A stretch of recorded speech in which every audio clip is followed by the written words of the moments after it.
தாவேகாவினர் பகுத்தறிவு உள்ளவர்கள் என்று அக்கட்சியின் கொள்கை பரப்பு பொதுச் செயலாளர் அருண்ராஜ் பாஜக முன்னாள் மாநில தலைவர் அண்ணாமலைக்கு பதிலடி கொடுத்துள்ளார். ஆனா இந்த அண்ணாமலைங்கிற நாயினுடைய வாழை நிறுத்த முடியாது. இந்த வால் அப்படித்தான் இருக்கும். ஏன்னா அது உண்மையை பேசுற நாய். இந்த நாய் உண்மையை பேசுற நாய். இது ஜால்ரா அடிக்கிற நாய் கிடையாது. இன்னைக்கு ஒரு கட்சியில சேர்ந்ததுக்காக ஒரு சினிமா நடிகருக்கு ஜால்ரா அடிக்கிற நாய் இல்லை. இந்த நாயோடைய வால் கொஞ்சம் வளைஞ்சுதான் இருக்கும். இந்த நாய் அப்படித்தான் பேசும். அதை இந்த நாய் ரொம்ப பெருமையா பேசும். அதுக்காக என்ன வந்தாலும் இந்த நாய் அதை ஏத்துக்கணும். அப்படித்தான். ஏன்னா இது நன்றியுள்ள விசுவாசமான நாய் மோடிக்காக, நாட்டு மக்களுக்காக. அதனால மற்ற சினிமா நடிகர்களுக்காக ஜால்ரா அடிக்கிறதுக்காக நான் அரசு பதவியை ரிசைன் பண்ணிட்டு இங்க வரல. நான் ஒரு உன்னதமான ஒரு கோட்பாட்டுக்காக வந்திருக்கேன். இப்படித்தான் அந்த வால் கொஞ்சம் நெளிஞ்சு விளைஞ்சுதான் இருக்கும். வருகின்ற காலத்திலையும் பல பிரச்சனைகளை நான் சந்திக்கத்தான் போறேன். ஆனா மக்களுக்காகத்தான் நான் சந்திக்கிறேன். அதை பெருமையாகத்தான் எடுத்துக்கிறேன். ஒரு ஜால்ரா அடிச்சுதான் ஒரு பதவியில் இருக்க வேண்டும் என்றால் அந்த பதவி எனக்கு தேவையில்லை. அந்த பதவி எனக்கு அவரை பற்றி தெரியாது. ஆனால் நாங்கள் யாரும் நாய்கள் கிடையாதுங்க. குறிப்பாக குறைக்கிற நாய் கிடையாது. நாங்கள் 6 அறிவு உள்ள ஒரு மனிதர்கள் மற்றும் தந்தை பெரியார் அவர்கள் கூறியபடி பகுத்தறிவு உள்ள உண்மையான தொண்டர்கள். இது தரம் தாழ்ந்து விமர்சனம் பண்ணால் கண்டிப்பாக மீடியா வெளிச்செல்லாம் வரும். பட் ஆனால் தமிழக வெற்றி கழகத்தின் தலைவர் சொல்கிற மாதிரி நாங்கள் டீசன்ட் பாலிடிக்ஸ் பண்ணுறதுக்கு தான் நாங்கள் இருக்கோம்.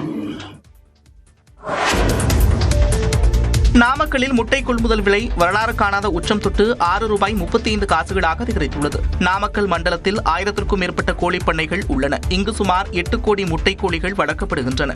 இதன் மூலம் நாள்தோறும் 7 கோடி முட்டைகள் உற்பத்தி செய்யப்படுகிறது. இந்த முட்டைகள் தமிழ்நாடு அரசின் சத்துணவு திட்டம், தமிழ்நாட்டின் பிற பகுதிகள் மற்றும் கேரளா உள்ளிட்ட வெளி மாநிலங்களுக்கு விற்பனைக்காக அனுப்பப்படுகின்றன. இது தவிர வெளிநாடுகளுக்கும் முட்டை ஏற்றுமதி செய்யப்படுகிறது. 2024ஆம் ஆண்டு டிசம்பர் 9ஆம் தேதி ஒரு முட்டையின் பண்ணை கொள்முதல் விலை ₹5.90 நிர்ணயம் செய்யப்பட்டிருந்தது. இந்த ஆண்டு அது மேலும் அதிகரித்து ₹6 தொட்டது. தற்போது மேலும் 5 காசு அதிகரித்து ₹6.35 நிர்ணயம் செய்யப்பட்டுள்ளது. கிறிஸ்துமஸ், புத்தாண்டு உள்ளிட்ட பண்டிகைகள் மற்றும் கடும் குளிர் காரணமாக முட்டை நுகர்வு அதிகரிப்பு ஆகிய காரணங்களால் முட்டை விலை ஏற்றம் கண்டிருப்பதாக பண்ணையாளர்கள் தெரிவிக்கின்றனர். தமிழ்நாட்டில் குளிர் மேலும் அதிகரிக்கும் என்று வானிலை ஆய்வு மையம் தெரிவித்துள்ளது. தமிழ்நாட்டில் இன்று முதல் புதன்கிழமை வரை வறண்ட வானிலையே நிலவும் எனவும் அதிகாலை வேளையில் பனிமூட்டம் காணப்படும் என்றும் குறிப்பிடப்பட்டுள்ளது. தமிழ்நாடு மற்றும் புதுச்சேரியில் குறைந்தபட்ச வெப்பநிலை இயல்பை விட 2 முதல் 4 டிகிரி செல்சியஸ் அளவிற்கு குறையக்கூடும் என்றும், நீலகிரி மாவட்டத்தில் இரவு அல்லது அதிகாலை வேளையில் உறைபனி ஏற்பட வாய்ப்புள்ளதாகவும் தெரிவிக்கப்பட்டுள்ளது. சென்னையில் அதிகபட்ச வெப்பநிலை 30 டிகிரி செல்சியஸ் அளவிற்கே இருக்கும் என்றும், அதிகாலையில் லேசான பனிமூட்டம் காணப்படும் என்றும் கூறப்பட்டுள்ளது.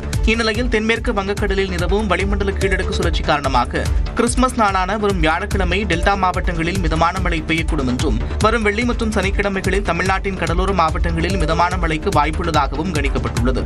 தென் தமிழக கடலோர பகுதிகள், மன்னார் வளைகுடா மற்றும் குமரிக்கடல் பகுதிகளில் மணிக்கு 65 கிலோமீட்டர் வேகம் சூறைக்காற்று வீசக்கூடும் என்பதால் மீனவர்கள் அந்த பகுதிகளுக்கு செல்ல வேண்டாம் என்று வானிலை ஆய்வு மையம் அறிவுறுத்தியுள்ளது.